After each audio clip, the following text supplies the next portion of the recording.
آج سے 150 سال پہلے کربلا میں علامہ نیت جو بہت ہی متقی پرہیزگار انسان تھے، وہ جناب عباس علمدار کے روزے مبارک میں جھاڑو دیتے تھے، اور جو جناب عباس علمدار سے عقیدت رکھنے والا روزہ عباس پہ آتا، آپ ان کو مختلف تبرکات دیا کرتے تھے۔ کچھ ہی وقت گزرا تو ان کا بیٹا ایک لا علاج مرض میں مبتلا ہو گیا۔ وہ مختلف ڈاکٹرز اور حکیم کے پاس بھاگتا گیا، اپنے بیٹے کو دکھاتا گیا، لیکن سب نے یہ کہا کہ کچھ ہی دنوں میں تمہارا بیٹا مر جائے گا۔ وہ زار و قطار روتا رہا، لیکن اس نے ہمت نہیں ہاری۔ وہ ملک سے باہر بھی اپنے بیٹے کو دکھانے کے لیے گیا، لیکن ہر جگہ اس نے یہی جواب سنا کہ تمہارا بیٹا کچھ ہی دنوں کا مہمان ہے۔ وہ واپس کربلا آیا اور روزہ عباس علمدار پہ جھاڑو دیتا رہا۔ ایک رات وہ جناب عباس علمدار کے روزہ مبارک پہ رو ہی رہا تھا کہ اتنی دیر میں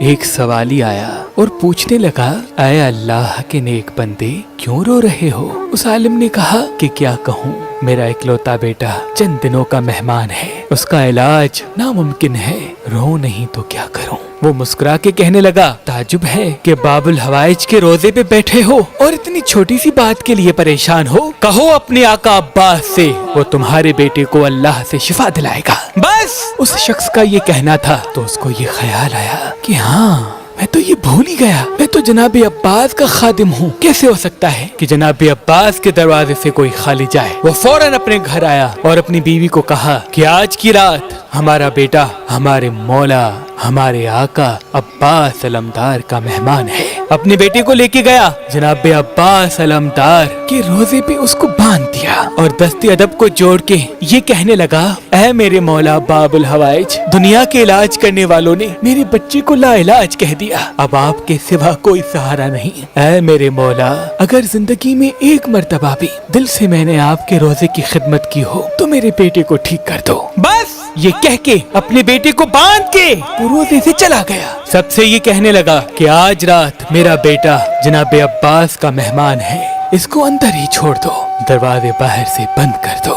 سب لوگ روزہ عباس کو بند کر کے واپس چلے گئے۔ وہ عالم ساری رات روتا رہا، دعائیں مانگتا رہا، اس کی بیوی روتی رہی، دعائیں مانگتی رہی۔ روتے روتے ابھی اس کی آنکھ لگنی تھی کہ اتنی دیر میں دروازے پہ کوئی آیا۔ اس نے جیسے ہی دروازہ کھولا، اس عالم کا ایک دوست کہنے لگا کہ میں نے ایک خواب دیکھا ہے کہ تمہارا بیٹا ٹھیک ہو گیا، وہ جناب عباس کے روزے پہ ہے۔ اس عالم نے کہا، ہاں، میں تو اپنے بیٹے کو جناب عباس کے روزے پہ چھوڑ کے آیا ہوں، تم نے خواب کیا دیکھا؟ وہ کہنے لگا کہ میں نے خواب دیکھا کہ تم نے اپنے بیٹے کو جناب عباس کی زری سے باندھا اور دروازہ بند کر کے جیسے ہی واپس آیا، اتنی دیر میں حضرت عباس علمدار زری مبارک سے باہر آئے اور کہنے لگے، اے میرے اللہ، اس سوالی کو میرے صدقے شفائے کاملہ عطا فرما۔